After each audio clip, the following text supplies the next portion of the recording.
Alhamdulillahi Rabbil Alamin. Wassalatu wassalamu ala rasuli Rabbil Alamin. Nabiyyina wa habibina wa qudwatina Muhammad ibn Abdullah wa ala alihi wa sahbihi wa man walah, amma ba'du. Muslimin dan muslimat, para pelajar sekalian, Assalamualaikum warahmatullahi wabarakatuh.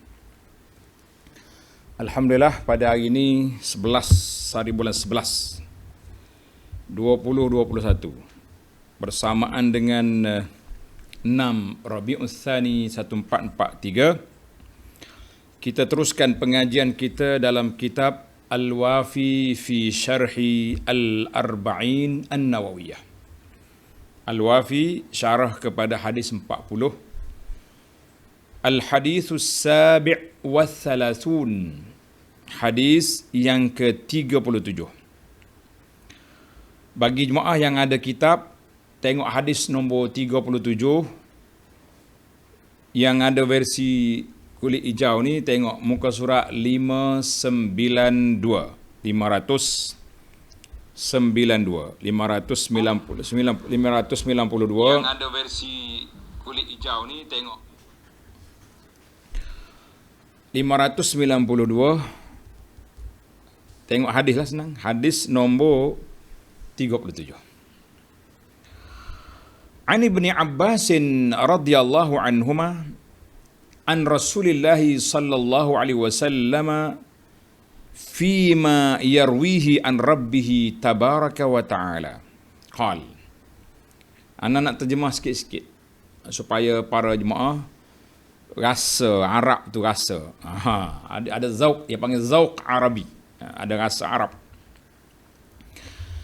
Ibnu Abbas radhiyallahu anhuma meriwayatkan daripada Nabi sallallahu alaihi wasallam bahawa Nabi sallallahu alaihi wasallam bersabda dengan riwayat yang ia riwayatkan daripada Tuhannya tabaraka wa taala. Dalam bahasa istilah dia panggil hadis qudsi. Hadis qudsi. Makna hadis Nabi bawa lafaz dia tapi makna dia daripada Allah Azza wa Jalla, itu dia panggil hadis qudsi. Qala Allah Ta'ala, Inna Allah katabal hasanati was-sayyi'at. Sesungguhnya Allah Ta'ala telah menulis, yakni menentukan kebajikan, kebaikan dan juga perkara yang tidak baik. Summa bayyan. Kemudian Allah jelaskan dalam hadis ini apa dia. Tengok, nombor 1, faman hamma bihasanatin falam ya'malha kataballahu indahu hasanatan kamilatan. Siapa yang ingin melakukan kebaikan, siapa dia hamma, makna bercita-cita nak buat satu perkara yang baik, nak buat benda baik. Falam ya'malha, tapi dia tak sempat buat. Dia dah niat dah, berazam, bersemangat nak buat, tapi tak dapat buat. Apa yang kita dapat? Kata Allah, Allah menulis satu kebaikan yang sempurna di sisinya, masya-Allah. Allah Ta'ala tulis satu kebaikan hasanatan kamilatan, kebaikan yang full, sempurna di sisinya. Baik, itu satu. Berniat tak sempat buat satu kebaikan kamilatan. Yang kedua, wa in hamma biha fa'amilaha.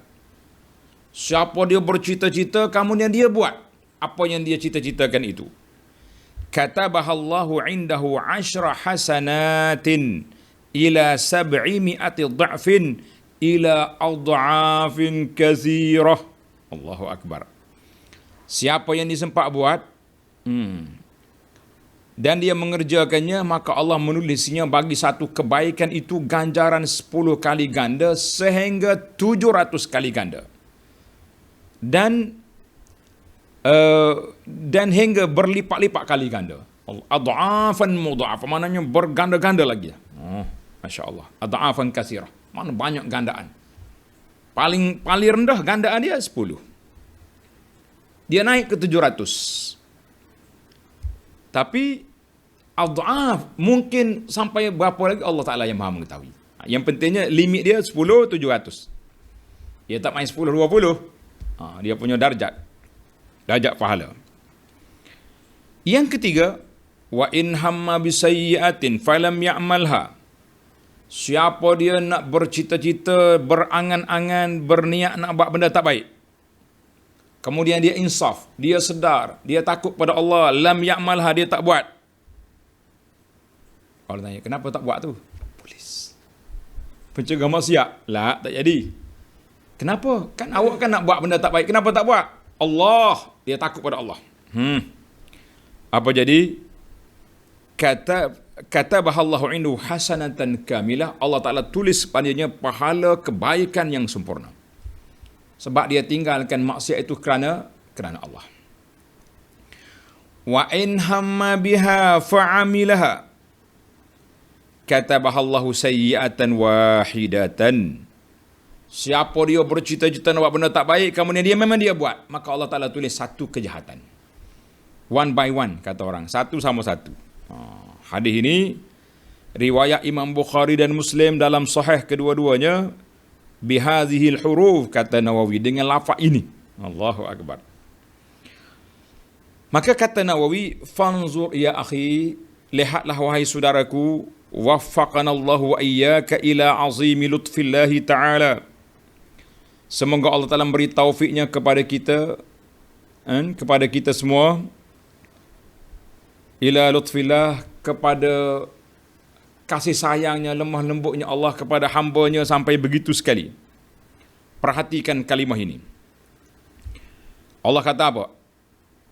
Katabahallahu indahu, Allah Ta'ala tulis di sisinya. Ini isyarat kepada betapa Allah Ta'ala beri satu perhatian besar kepada hamba-hamba dia yang nak buat kebaikan tapi tak dapat.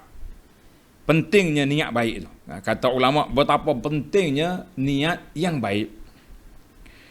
Yang kedua, kamilatan, pahala full, sempurna pahala dia. Dan Allah Ta'ala juga berfirman kepada orang yang bercita-cita nak buat benda tak baik, kemudian dia tinggalkan kerana Allah, bukan tinggal kerana polis. Allah Ta'ala juga akan beri kepada dia suatu kebaikan yang sempurna, fa'akkadaha bikamilah. Allah guna perkataan hasanatan kamilatan. Maknanya satu kebaikan yang sempurna. Dan kalau dia buat, macam apa dia? Allah kata, aku tulis satu je. Wahidatan. Dia guna kalimah wahidatan, satu je. Takut. Kalau kata kamilah, mungkin kita berfikir wahidah, satu. Falillahil hamdu wal minnatu subhanahu la nuhsi thana'an alaihi wa billahi taufiq. Mana Imam Nawawi kata, Allah Ta'ala lah, bagi Allah Ta'ala segala kepujian, segala kebaikan yang Allah Ta'ala beri. Maha suci Allah, tidak ada daya kami untuk menghitung pujian-pujian untukmu ya Allah. Wabillahi at-taufiq. Itu ulasan daripada Imam Nawawi. Imam Nawawi ulah terus hadis ni setelah dia letak matan hadis. Menunjukkan kepada kepahaman itu perlu jelas. Kepahaman tentang hadis ini perlu sangat dijelaskan. Kalau tidak kita keliru. Boleh banyak mana? Jelas. Alhamdulillah para pelajar sekalian, hadis ini rawahu Al-Bukhari dan rawahu Muslim. Hadisnya kemuncak dalam sudut kesahihannya. Alhamdulillah. Sekarang kita berpindah kepada ahammiyatul hadis, kepentingan hadis. Hadis Al-Qudsi. Tuan-tuan kena ingat, kalau mana hadis Qudsi itu maknanya hadis yang Nabi kita angkat kepada Allah. Qala Allah Ta'ala. Tapi dia bukan Quran. Hadis Qudsi ini mengandungi berita gembira yang amat besar dan harapan yang tinggi terhadap luasnya rahmat Allah Azza wa Jalla. Rahmatnya yang melimpah ruah meliputi segala sesuatu. Rahmat ini membangkitkan harapan yang cemerlang dalam setiap jiwa dan mendorongnya berusaha bersungguh-sungguh dengan pemerhatian dan ilmu Allah serta di bawah kekuasaan, pengawasan, keadilan dan lemah lembutnya Allah kepada hamba-Nya. Allahu Akbar. Baik para pelajar, istilah hadis anda dah guna dah tadi dalam terjemahan. Sekarang ni kita berpindah kepada fiqhul hadis. Fiqhul hadis maknanya apa yang kita faham daripada hadis kita ni? Yang pertama, Nabi kata, tengok, hadis ini merangkumi pelbagai kebaikan dan juga benda-benda yang tidak baik, dan hasrat untuk melakukan kebaikan dan hasrat nak buat benda tak baik, seperti huraiannya di bawah ini. Yang pertama, Nabi sebut apa? Siapa dia manhamma bihasanatin. Siapa dia bercita-cita nak buat perkara yang baik, hasanah, maka setiap amalan kebaikan yang dikerjakan oleh seorang mukmin akan diganjari oleh Allah 10 kali ganda. Ini kerana ia bukan sahaja setakat berhasrat atau meluahkan hasratnya, bahkan beliau telah mengeluarkan hasrat itu dalam bentuk amali. Mana dia dah buat sungguh, cita-cita dia buat. Sebagaimana firman Allah Ta'ala dalam surah Al-An'am ayat 160, Man jaa bil hasanati falahu 'ashru amsalha. Sesiapa yang melakukan satu kebaikan, maka untuknya kebaikan 10 kali ganda seumpamanya. Dabah 10. Adapun gandaan hingga 10 kali ganda adalah bagi orang yang dikehendaki oleh Allah untuk melipat gandakan ganjarannya. Sebagaimana firman Allah Ta'ala dalam surah Al-Baqarah ayat 261, Mathalul ladzina yunfiquna amwalahum fi sabilillahi كمثل حبة أنبتت 7 سنابل في كل سنبلة 100 حبة والله يضاعف لمن يشاء والله واسع عليم. Bandingan orang yang nafkah hartanya pada jalan Allah seperti sebiji gandum yang menumbuhkan 7 tangkai. Setiap tangkai ada 100 biji. Maknanya satu jadi 100, 700. Wallahu yudha'ifu liman yasha. Allah Ta'ala ganda lebih banyak lagi bagi Allah, bagi siapa yang dikehendaki. Wallahu wasi'un alim. Allah Ta'ala sangat-sangat luas dia punya pengetahuan dia. Baik, itu dari sudut Al-Quran. Dari sudut hadis yang diriwayat oleh Imam Muslim daripada Ibnu Mas'ud, seorang lelaki telah datang menuntun untanya. Pakcik ni jalan bawa tarik unta dia yang telah diikat tali, lalu berkata, wahai Rasulullah, pakcik ni dia kata apa? Ya hadhihi fi sabilillah. Unta ini saya serahkan untuk jalan Allah. Rasulullah nak buat apa buat? Nabi SAW beri jawapan, laka biha Yaumal qiyamati 700 naqah.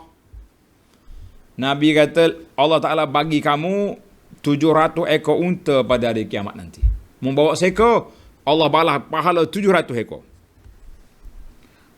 Maknanya gandaan, lipatan gandaan 10 kali ganda adalah terhasil berdasarkan keislaman, keikhlasan dan kelebihan amalan dan pelaksanaannya di tempat yang sesuai baginya. Kita kena ingat. Payah kalau baca ni, kalau kena hurai sikit. InsyaAllah sempat. Malam ni Tuan Syekh kita pendek je dia syarah. Gandaan pahala dia boleh terjadi dengan faktor sebab masa, waktu. Maknanya benda sama. Contohnya saya solat di sini, di Masjid Ar-Rahman Pondok Sungai Durian, solat sunat, solat fardu. Berapa kali? Satu solat kita dapat 1 je. Kalau berjemaah gandalah 27. Tapi kalau solat di Mekah, berapa kali ganda? 100,000. Itu tempat. Oh, saya pergi solat di Madinah. berapa? 1,000. Ada riwayat kata di Masjid Aqsa 500. Itu dia panggil dari sudut tempat. Masa pula bulan Ramadan, 10 malam akhir Ramadan contohnya, ataupun 10 awal Zulhijjah. Yang kita duk kempen tuan-tuan dulu kan. Saya dah keluar satu risalah, tajuk dia kelebihan 10 awal Zulhijjah. Ada gandaan pahala.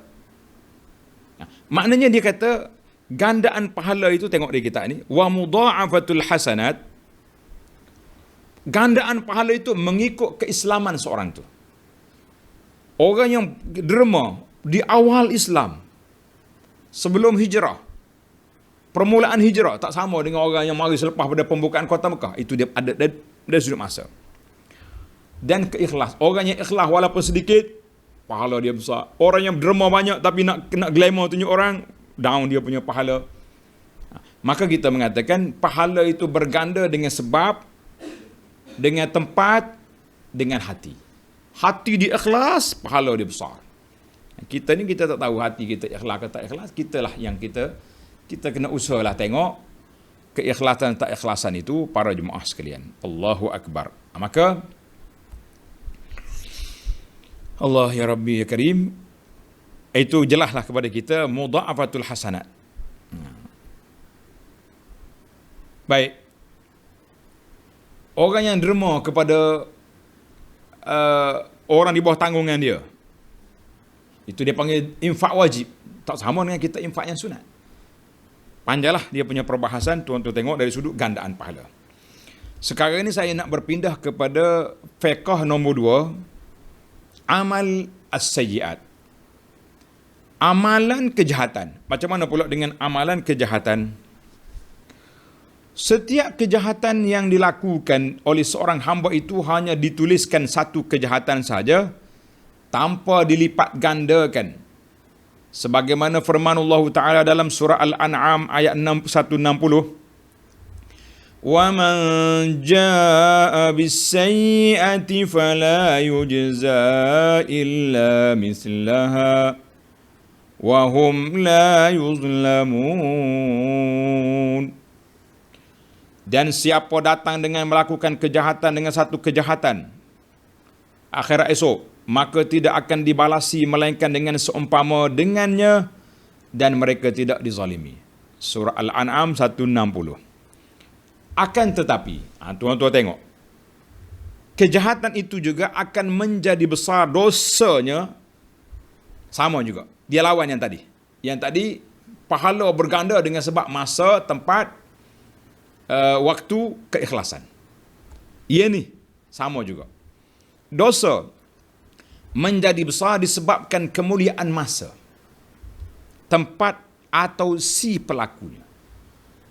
Mengumpat orang ni dosa kat mana-mana pun. Tapi kalau awak mengumpat dalam masjid, mana besar dengan mengumpat di kedai kopi.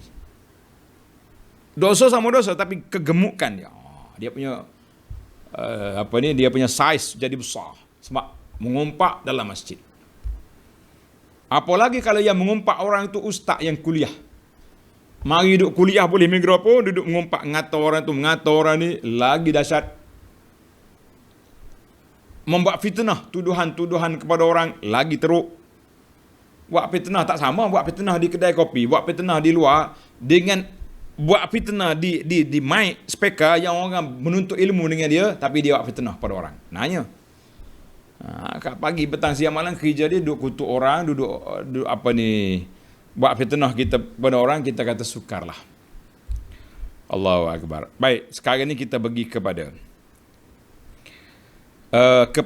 kategori. Yang pertama, kejahatan itu menjadi lebih besar keharamannya sekiranya dilakukan pada bulan-bulan haram. Kerana kemuliaan bulan-bulan itu di sisi Allah Azza wa Jalla. Bulan haram ni bila? Tanda tuan-tuan. Iaitulah bulan Zulqa'dah, Zulhijjah, Muharram, Rajab. Ini dipanggil bulan haram. Firman Allah Ta'ala dalam surah At-Taubah, Inna iddatash syuhuri indallahi 12 syahra Ithna ashara syahran fi kitabillahi yawma khalaqas samawati wal ard minha arba'atun hurum Dzalika ad-dinul qayyim fala tazlimu fihinna anfusakum. Sesungguhnya bilangan bulan pada sisi Allah ialah 12. Tak lagi dah 12 bulan ni. Menjak daripada langit dengan bumi jadi dulu sampai kiamat. Kalau ada orang nak tukar awak seorang ya. Dalam ketetapan Allah, di waktu dia menciptakan langit dan bumi, di antaranya 4 bulan haram. Itulah ketetapan agama yang lurus, maka jangan kamu mengenaya diri kamu sendiri di bulan yang 4 itu dengan melakukan maksiat. Kata Syekh Qatadah rahimahullah, ulama tafsir ni. Qatadah kata apa? Dalam tafsir ayat ini, ketahuilah bahawa kezaliman yang dilakukan di dalam bulan haram, kesalahan dan dosanya lebih besar berbanding dengan lain-lain bulan. Walaupun kezaliman dalam setiap keadaan itu di luar kawalan, akan tapi Allah SWT membesarkan dosa daripada perbuatannya itu sebagaimana yang dikehendakinya. Jadi setiap dosa itu tak baik belaka. Tetapi kalau buat dosa di tempat di bulan haram lebih besar. Ingat-ingat tuan-tuan, bulan haram tu 4 bulan. Tulis. Zulqa'dah, Zulhijjah, Muharram, Rajab. Yang kedua, al-khati'atu fil hurum. Fil haram, maaf. Al-khati'ah fil haram. Dosa yang dibuat di tanah haram. Al-haram makna tanah haram. Tanah haram Mekah, tanah haram Madinah, lebih besar daripada dosa di tanah halal. Sebagaimana firman Allah Ta'ala dalam surah Al-Hajj, dalam surah Al-Baqarah ayat 197 ketika ayat tentang haji. Al-Hajju ashhurum ma'lumat faman farada fihinna al-hajja fala rafasa wala fusuqa wala jidala fil hajj. Haji itu berapa bulan yang maklum. Tuan-tuan jangan tukar. Bulan haji, Syawal, Zulqa'dah, Zulhijjah, itu bulan haji. Tiga bulan. Sampai ke 10 Zulhijjah. Bulan haram, 4. Ingatlah. Jadi siapa yang telah menetapkan atas dirinya untuk mengerjakan haji, maka tidak boleh lagi dia rafas, mengeluarkan perkataan yang menimbulkan berahi, tidak senonoh atau bersetubuh, jangan berbuat benda fasik, benda jahat, dan berbantah-bantah dalam mengerjakan haji. Maknanya, tengok. Waktu ni kalau buat, dosa dia lebih besar daripada waktu lain. Kata Ibnu Umar, fasik ialah melakukan maksiat di tanah haram. Begitu juga firman Allah Ta'ala dalam suratul Hajj ayat 25. وَمَنْ يُرِدْ فِيهِ بِإِلْحَادٍ بِظُلْمٍ نُذِقْهُ مِنْ عَذَابٍ أَلِيمٍ. Sesiapa yang bermaksud dalamnya melakukan kejahatan secara zalim, nescaya kami akan rasakan kepadanya rasa apa? Sebahagian seksa yang pedih. Orang pergi Mekah berniat nak buat tak baik, sudah dikira berdosa. Berbeza dengan lain. Kalau kita duduk Malaysia ni, kita niat tak baik, tak buat lagi, tak kira. Tapi di tanah haram kau berniat yurid, ada ajak nak buat tak baik, Allah Ta'ala sudah dikira berdosa. Sebagaimana kata di para ulama salafus salih. Telah diriwayatkan bahawa Sayyidina Umar bin Khattab berkata, kerana itu sebahagian daripada ulama sahabat di kalangan salafus salih takut untuk tinggal di tanah haram. Takut sekiranya melakukan dosa. Antara mereka Ibnu Abbas. Ibnu Abbas dia tak duduk di Mekah. Dia tinggal di Taif. Sebab apa?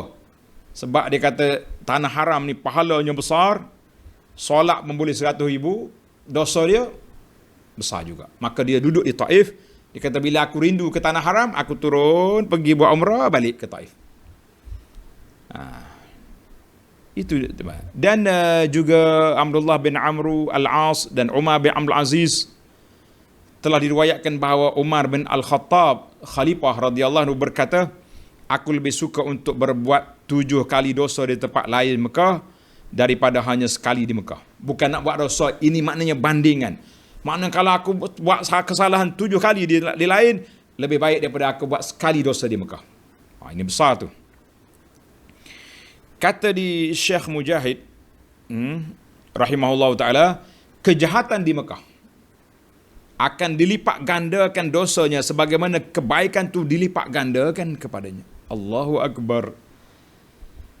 Untuk maklumat tuan-tuan, tengok dalam buku saya ni, tajuk dia Makkah Al-Mukarramah, kelebihan dan sejarah. Dalam ni ada cerita tentang kedudukan hukum tanah haram. Hukum mengenai tanah haram. Kelebihan dia, bahaya duduk di tanah haram, dosa di tanah haram, semuanya ada belaka di punya dalam nota ataupun buku kecil ni. Alhamdulillah, tuan-tuan ambil dua-dua, Mekah dan Madinah kembar 2 sekali. Yang ni Madinah, yang ni Mekah. Yang Palestin saya tak sempat buat lagi. InsyaAllah kalau ada masa. Baik. Jadi para jemaah sekalian, selesailah kita tentang tempat bulan haram, tanah haram. Yang ketiga, wasi'atu min ba'di ibadillah a'zam. Tulis kalau kitab tak ada tulis, letak nombor C di muka surat 5797 tu C. Yang ni yang ketiga ni. Keburukan pada sebahagian hamba Allah lebih besar dosanya dibanding dengan keburukan yang dibuat oleh orang lain. Jadi ada di antara manusia ni, kalau dia buat dosa dia lebih berat daripada dosa orang lain.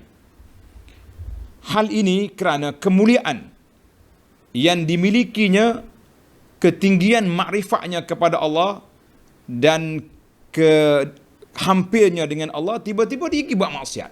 Orang ingat dia ni wali, wara, ustaz, kiai, baba, maulana, contohnya hari ni. Tuan guru contohnya. Jadi orang tengok pada tuan guru buat, orang ingat ke halal. Rupanya benda tu haram. Tengok. Dalam kisah ini, Allah Ta'ala sebut dalam suratul Ahzab, surah Ahzab yang sedang kita baca sekarang. Masya Allah, banyak kali dah kebetulan bila kita baca kitab ni, yang malam dia ada kaitan dengan yang pagi. Kita kata Masya Allah, Tabarakallah. Kebetulan. Jangan pula buat nombor muka surat cara rawak, apa nama tu.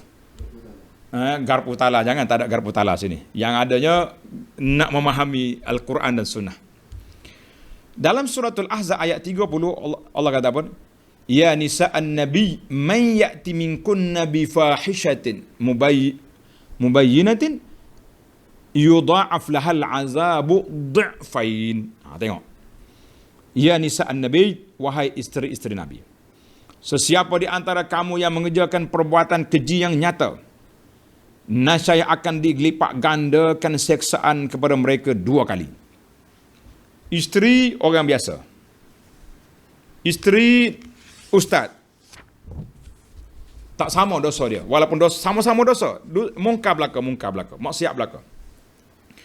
Tapi tidak sama dari sudut label dosa. Sebab apa? Yang ni bila dia buat, orang ingat ke cik abang dia, tuan guru dia, syekh dia, kiai dia kata okey, lepas tu dia buat. Dan sama juga tuan-tuan, ustazah. Saya tak kira ustazah mana, ustazah selebriti ke, selebritu ke, ustazah guru ke apa dia. Kalau dia buat benda mungkar, lebih besar dosa daripada orang lain. Sebab apa? Dia menjadi ikutan. Awak buat cukur bulu keni ni, pakai keni lutut ni, kenapa? Ustazah tu ada juga. Aku tengok dalam TV tu, dia punya daya belicing keni lutung. Orang akan buat sebab ikut kawan tu. Ustazah forum perdana dengan ustaz. Tuan-tuan dan puan-puan akad baju. Tak ada setongan dalam, sampai ke lengan sampai. Aurat ini. Kef. Hati-hati tuan-tuan, sebab itulah saya banget peringatan sangat-sangatlah. Terutama kita ni, ustazah ke, isteri ustaz, isteri pak imam. Jaga penampilan diri. Dosa yang kamu buat lebih besar daripada dosa orang kampung yang tak belajar. Tapi sekarang ni masyarakat kita dia happy. Tudung yang saya pakai ni sama yang ustazah pakai. Kat mana? Itu ustazah yang masyhur dalam TV. Dia ni baca Quran sedap ni. Tapi dia panggil tabarruj. Keni lutut, merah sini. Ini apa punya? Dosa ahli agama yang menjadi ikutan masyarakat lebih besar daripada dosa orang biasa. Ingat, pada tu dia kata ada kalanya dosa tak sama. Ustaz isap rokok dengan orang kampung isap rokok tak sama dosa dia. Apalagi kalau ustaz masuk dalam masjid, boleh mikrofon, kata orang ni lebih besar dosa dia daripada pakcik-pakcik yang mengumpat, duk membawang di kedai kopi. Hati-hati semua. Sedaplah boleh speaker, boleh mikrofon. Depan kita ni pengikut-pengikut kita ribu-ribu tengok, sedap hentam orang ni, sesak orang ni. Kan? Sedap cakap. Tapi kamu ingat, tanggungjawab kita besar. Nak tuduh orang mudah. Tapi tuduh di atas mimbar masjid, di atas mimbar kuliah, tak sama dengan tuduh orang di tempat lain. Hati-hati tuan-tuan.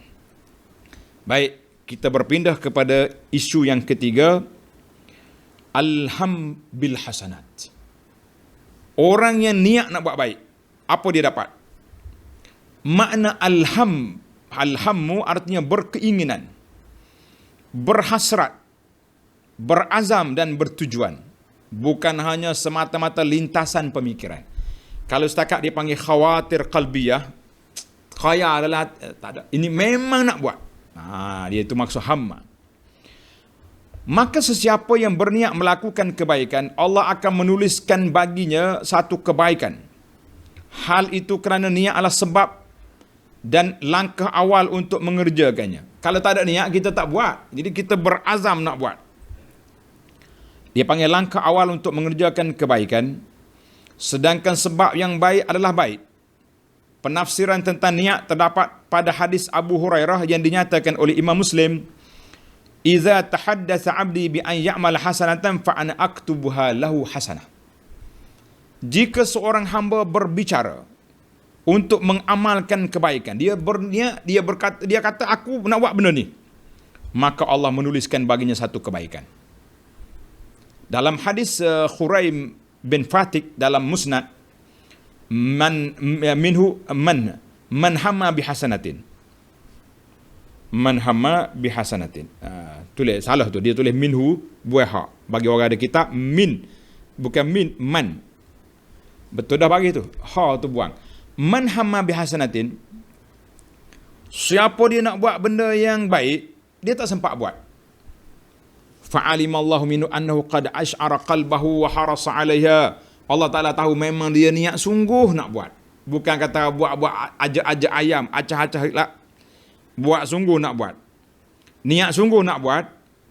Kutibat lahu hasanah, maka Allah tulis baginya pahala. Alhamdulillah. Tuan-tuan, kata di Imam Syekh Abu Darda. Tulis. Kata Abu Darda radhiyallahu anhu, man ata firashahu wa huwa yanwi an yusalli minal lail. Ni lega sikit kita ni. Siapa dia nak tidur malam, ambil wudu, baca ayat kursi, baca 3 kul, baca doa, kemudian dia berniat ambil dia punya jam loceng, letak jam 5 pagi, 5:30 pagi. Tak sini. Mana sudah ada niat dia nak bangun. Faghalabathu aynahu hatta yusbih. Tiba-tiba dia tidur lena sampai ke subuh. Tak sedar-sedar. Tak bangun tahajud. Kutibalahu manawa. Ditulis baginya apa yang dia niat nak bangun tahajud. Aku niat malam ni insya-Allah 8 rakaat. 10 rakaat tahajud. 5 witir contohnya. Tapi bangun pun tidak. Ditulis baginya pahala apa yang dia niat. Hadis ini diriwayat secara marfu', mana diangkat ke Nabi sallallahu alaihi wasallam. Marfu' khilaf ulama. Ad-Darqutni kata al-mahfuz mauquf. Yang sahihnya hadis ini mauquf kepada Abu Darda. Ada ulama lain kata tak, marfu' pun sahih juga, sebagaimana Al-Imam An-Nawawi dalam Khulasah dikata sahih, dan dalam Sahih Sunan Abi Daud juga mengatakan sahih. Kita kata Kharrahu Ibnu Majah dalam Sahih Sunan juga sahih. Alhamdulillah. Yang pentingnya kena ada usaha, niat baik-baik. Tapi kalau niat saja bangun tidak, tutup. 3 kali tutup, mana nak jadi malaikat kata mengkelentong aku ni. Ni kena bangunlah bila dah sedar. Tapi mungkin satu malam langsung kita tak sedar. Jam loceng pun tak tahu apa, tak bunyi. Itu baru kita jadi pahala. Tapi kalau sedar tutup, akhir sekali azan subuh elak. Itu bukan niat nak bangun, itu memang nak cari helah untuk tidak bangun. Na'udzubillah. Kena niat betul-betul. Jangan main masalah niat ni, masalah adalah hati, bukannya senang-senang nak mau cakap. Baik. Seorang lagi kata Syekh Sa'id bin Musayyib rahimahullah, man hamma bis salat, siapa dia bercita nak solat, nak puasa, nak pergi haji, nak pergi berperang, fahila bainahu wa baina zalik. Tiba-tiba dia tak dapat pergi. Tak dapat nak pergi. Sebab terhalang, maka dia boleh pahala-pahala yang tersebut. Dalam sebuah hadis yang sahih riwayat Abu Daud daripada Sahal bin Hanif, sabda Nabi sallallahu alaihi wasallam, man sa'alallaha syahadah, siapa dia berdoa dengan Allah minta nak mati syahid, sadiqan, niat sungguh-sungguh, ya Allah ya Tuhanku, kalau ada peperangan aku akan pergi untuk mati syahid. Ballaghahu Allahu manazila syuhada, Allah Ta'ala akan sampaikan pahala dia kepada darjat orang mati syahid, wa imma ta'ala firashihi, walaupun dia mati di atas tilam di rumah dia. Tulis tuan-tuan, hadis ini riwayat Abu Daud dengan sanad yang sahih. Maka kita kata besarnya pahala-pahala ini dengan niat yang baik. Allahu Akbar. Baik, kita pindah kepada isu yang keempat. Al-hamma bis sayyiat, siapa dia berniat nak buat keburukan. Jika seorang hamba berniat untuk melakukan keburukan dan kemudian tidak melaksanakannya, maka baginya ditulis baginya kebaikan yang sempurna, tapi dengan syarat. Kenapa awak tak buat? Ada polis. Kenapa tak buat? Tadi kan nak ambil rasuah. SPRM. Kenapa awak tu tadi janji dengan perempuan nak pergi mengorak di pantai, ada pencegah maksiat? La. Dia berniat nak buat tapi dia tinggal. Tengok dalam hadis Nabi kata, innama tarakaha min jarra'i. Dalam hadis Muslim, dia meninggalkan maksiat kerana Allah, maka Tuhan bagi dia punya pahala. Dalam riwayat Bukhari, wa in tarakaha min ajli, dia tinggal tu kerana Allah, maka dia dapat. Tuan-tuan, hari ni contohlah kita kata kita berniaga, businessman, businesswoman, tak kira lah. Hai, kita dah buat kertas kerja siap dah. Nak besarkan kita punya kilang, kita punya syarikat, tapi kena ambil duit riba. Tuan-tuan bangun tahajud malam nanti, tengok kertas kerja, ambil koyak perak. Astaghfirullahalazim. Inilah kertas yang membawa aku ke neraka. Sebab apa? Sebab pinjaman cara riba. Allah SWT akan terus bagi pahala. Sebab apa? Sebab kamu tinggalkan min ajli min jarra'i, kerana takut pada Allah, Allah Ta'ala akan ganti yang lain. Sebab itulah kata di dalam hadis lain, Nabi kata, man taraka syai'an lillah awadahu Allah. Siapa dia tinggal perkara yang buruk kerana Allah, Allah ganti yang lebih baik. Jangan takut. Projek berjalan walaupun bukan projek itu. Pahala dapat. Allahu Akbar. Ini menunjukkan bahawa meninggalkan perbuatan maksiat terikat dengan niat kerana Allah, maka orang-orang yang meninggalkan berhak mendapat kebaikan yang sempurna kerana dia berniat melakukan amal soleh, iaitu mengharapkan keridaan Allah dengan meninggalkan keburukan.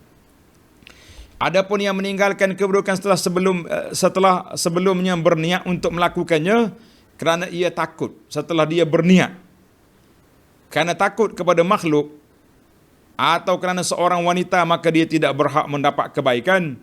Bahkan dikatakan bahawa dia dihukum kerana meninggalkan perbuatan tadi atas dasar niat yang tersebut.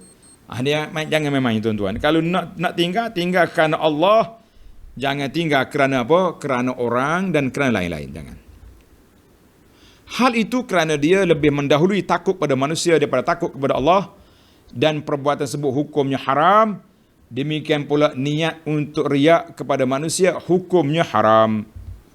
Jadi jangan kita niat tak baik lah. Jangan kita niat tak baik. Niat betul-betul kerana Allah Azza wa Jalla. Tengok ditulis kerana wanita, apa yang gitu. Man taraka makhafatal makhluk au mira'atan lahum. Dengar ni. Salah dia punya terjemahan. Tengok di baris yang ketiga bawah. Kerana takut pada makhluk atau bukan kerana seorang wanita. Awal terjemah molek kitab ni. Mira' kerana nak tunjuk kepada orang. Kenapa bos tak buat tu? Takut ke Tuhan. Ada juga masa jenis tak ikhlas tinggal ni. Semata-mata nak nyatakan dia tu warak. Tak. Maka kalau tinggal kerana tu, dia tak berhak untuk mendapat pahala. Sebab apa dia tinggal? Bukan kerana Allah tapi kerana manusia.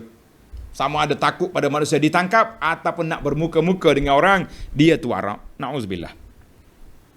Kerana itulah Al-Qadhi Iyad membenarkan pembatasan hadis Ibnu Abbas ini dengan hadis Abu Hurairah. Maknanya kita hadis Ibnu Abbas tadilah yang siapa dia nak buat benda baik tadi, kita kena batas dengan, kena campur dengan hadis Abu Hurairah. Maknanya tinggal kerana takut pada Allah, tinggal bukan kerana manusia. Itu dia punya qaid. Baiklah, kata Imam Ibn Hajar, ada kalanya dipandang sebagai sebuah kebaikan orang yang meninggalkan keburukan tanpa menghadirkan niat. Namun kebaikan di bawah kebaikan yang lain, kebaikan meninggalkan keburukan yang disertai niat kerana Allah Ta'ala itu lebih besar. Kerana sebagai yang disebutkan dalam di atas, meninggalkan maksiat adalah mencegah keburukan dan mencegah keburukan adalah kebaikan. Ada kalanya orang yang berniat untuk melakukan maksiat, kemudian meninggalkannya ditulis sebagai satu kebaikan sahaja. Tetapi jika ditinggalkan kerana takut pada Allah, maka ditulis sebagai kebaikan yang berlipat kali ganda untuknya. Maknanya kalau kita tinggal itu saja, maka ditulis satu kebaikan. Tapi kalau tinggal kerana Allah, berganda lagi dia punya kebaikan. Allahu Akbar. Al-Syekh Al-Khattabi rahimahullahu ta'ala, Abu Sulaiman Al-Khattabi berkata, dituliskannya kebaikan atas orang yang meninggalkan keburukan manakala orang tersebut mampu melakukannya. Itu syarat. Dia ni mampu nak buat, tapi dia tak buat, baru boleh pahala. Tinggal maksiat tu. Kerana manusia tidak dianggap meninggalkan keburukan kecuali jika dia mampu melakukannya. Termasuk ke dalam kategori yang tidak mampu melakukannya adalah yang keinginannya terhalang oleh suatu penghalang. Seperti seorang laki-laki yang datang pada seorang perempuan untuk berzina. Namun dapati pintu rumah kawan itu terkunci. Nak masuk tak boleh. Tak jadi ya. Lah, itu bukan tinggal maksiat. Itu tak boleh buat maksiat. Itu berbeza. Yang kita naknya meninggalkan maksiat, bukan tak boleh buat maksiat. Barulah dia dapat pahala meninggalkannya. Baiklah para jemaah sekalian, kita pergi kepada isu yang keempat, yang kelima. Tulis nombor 5 dah ni. Yang kelima, al-fadlul azim, keutamaan yang agung. Dalam riwayat Muslim terdapat tambahan au mahahallahu ta'ala wala yahliku 'ala Allah ta'ala illa halik. Allah menghapuskannya, hapuskan dosa dia tadi. Dan tidak binasa dari sisi Allah kecuali orang yang binasa. Ini menunjukkan di atas kurnia Allah yang agung. Kerana Allah tidak akan mencampakkan seorang ke lembah kebinasaan kecuali orang itu sendiri yang menjerumuskan dirinya kepada kebinasaan. Melampaui batas, berani untuk melakukan keburukan dan berpaling daripada kebaikan. Oleh sebab itu, Ibnu Mas'ud berkata, dia kata apa? Wailun liman ghalabat. Celakalah orang yang kejahatannya, yang hanya ditulis satu sahaja mengalahkan kebaikannya, dia ditulis berpuluh kali ganda. Jadi kejahatan dia, kalau dia boleh tinggal satu, jadi satu je. Tapi kalau dia boleh tukar jadi kebaikan, maka berpuluh kali ganda dia punya kelebihan. Baik, kita pergi kepada yang keenam. Pengawasan malaikat atas apa yang diniat oleh manusia. Macam mana malaikat tahu? Niat kita ni malaikat boleh tahu macam dalam hati. Sudah. Menarik juga ni. Dia kata hal ini diketahui oleh mereka sama ada dengan ilham daripada Allah. Allah Ta'ala bagi ilham. Malaikat, dia ni berniat nak buat baik. Mungkin tulis dia baik. Kuasa Allah. Atau dengan disingkapkan hatinya. Allah Ta'ala buka rahsia kepada malaikat. Dikatakan mana qila ni satu pandangan je.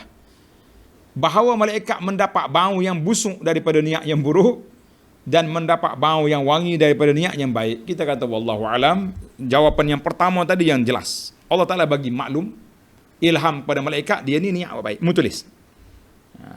Sebab itulah orang tanya saya dalam tanya jawab. Bolehkah kita berzikir tak bunyi suara? Dia subhanallah dalam hati zikir. Kata macam mana malaikat nak tulis? Ni dalam niat ni kenapa pula boleh tulis? Kontra. Tak kontra. Ini khas untuk niat, tapi zikir kena zikir dengan lidah. Wallahu alam. Zikir dengan hati pun kalau malaikat nak tulis, Allah Taala bagi ilham, dia boleh juga. Tapi tidak SOP kata orang. SOP zikir itu bil qalbi, dengan bil lisan. Dengan hati tu kita sebut, dengan lidah kita sebut, dengan hati kita berfikir. Ingat makna dia. Baru betul. Baik, saya nak habiskan sikit ya, sabar tuan-tuan. Yang ketujuh, fadlus siyam, keutamaan puasa.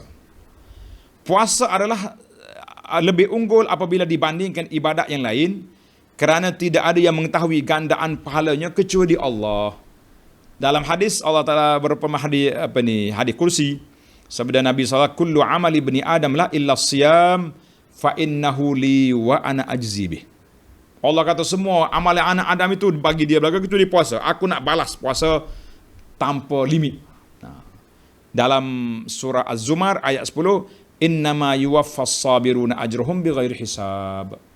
Allah Taala akan balas pahala orang puasa, orang sabar tanpa limit. Baik, yang ke-8, rahmat Allah Taala sangat luas. Sesungguhnya rahmat Allah Taala atas orang-orang yang beriman sangat luas. Keampunannya merata dan pemberiannya tidak terbatas. Yang ke-10, yang ke-9, hukuman Allah. Allah SWT tidak menghukum niat untuk melakukan kemaksiatan yang terletak dalam jiwa manusia, kecuali jika hal itu dibenarkan oleh amal dan pelaksanaan. Makna dia panggil khawatir qalbi, hadisun nafsi. Manusia ni dia khayal nak buat benda tu, buat benda ni, itu tidak diambil kira. Kecuali apabila masuk dalam hati azam, barulah dikira. Kalau semua orang khayal tu khayal macam-macam khayal lah, menggunakan khayal juga, itu tidak diambil kira. Kalau tidak, berat kita berdosa banyak lah. Alhamdulillah Allah tak ambil kira khawatir qalbi. Tapi sebagai seorang mukmin, bila khayal dalam hati nak buat benda maksiat, auzubillahi minasyaitan. Ini mainan syaitan ni. Kena potong selalu. Jangan bila dia khayal kesengih lah, itu dia panggil terkesan dengan khayalan, tidak boleh. Yang ke-10, amalan setiap orang mukmin. Hendaklah seorang muslim sentiasa berniat untuk melakukan kebaikan. Semoga pahala dan balasan yang dituliskan baginya. Hendaklah dia juga membiasakan melakukan kebaikan jika ada peluang untuknya. Yang terakhir, yang ke-10, al-ikhlas fil amal. Ikhlas dalam melakukan perkara-perkara kebaikan, ketaatan, dan ikhlas ketika kita meninggalkan maksiat. Itulah asas, tapak, foundation untuk mendapat pahala. Bila lagi besar ikhlas kita, lagi tinggi darjat, lagi besar dia punya pahala. Mudah-mudahan Allah Ta'ala berikan kepada kita pahala yang banyak, dan Allah Ta'ala anugerahkan kepada kita keikhlasan di dalam amalan. Wa sallallahu ala nabiyyina Muhammad wa ala alihi wa sahbihi ajma'in, walhamdulillahi rabbil alamin. InsyaAllah kita akan sambung lagi hadis yang ke-38 dalam siri yang akan datang. Dan jangan lupa, ingat Jumaat, ingat selawat Allahumma salli ala Muhammad. Ingat Jumaat, ingat baca surah Al-Kahfi. Subhanakallah hamdika, asyhadu an la ilaha illa anta astaghfiruka wa atubu ilaik. Wassalamualaikum warahmatullahi wabarakatuh.